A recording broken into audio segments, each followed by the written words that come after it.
Well, getting off the streets and out of the life is the subject of this week's Break the Cycle report. Our CBS 11 News' Lauren Maxwell has more on what one former prostitute did to change her life. What we're talking about is prostitution. Now, I'm told it's one of the toughest cycles to break because many times the women involved don't feel that they have other options. Living and working on Anchorage streets isn't easy. Just ask Cynthia Washington, who did it for more than a dozen years. I'm talking about living on the streets where, that was my home.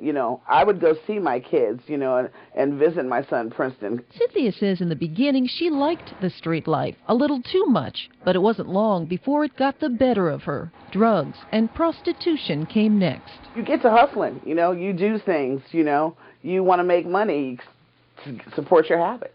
And prostitution ends up playing a role in it. Cynthia says she went to prison and found God, and when she got out, she came here to the Mary Magdalene home. We're like the healthy family member that they can always come and lean on us when they need to.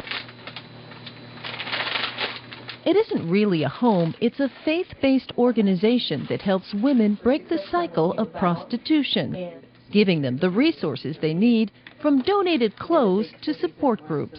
Where they all get together and really talk about the struggles that they're having and reaffirm their goals. And then we provide one-on-one case management. And if we can, we scrap together money to get help with rent. And that's the biggest need, is housing. In the 12 years since Mary Magdalene has been around, they've helped about 200 women break the cycle of prostitution.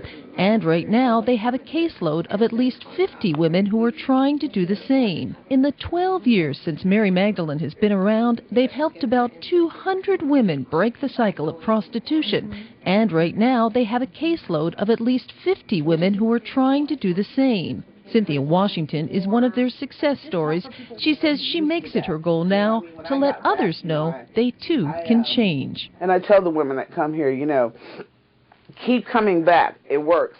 They say that in AA, but it really works with Mary Magdalene Home of Alaska because they're here for you. Now, as we mentioned, Mary Magdalene isn't a physical home, but they'd like to have one. They do have some money from the state legislature, and they're looking to buy a home where women can live as they transition into a better life. For CBS 11 News, I'm Lauren Maxwell.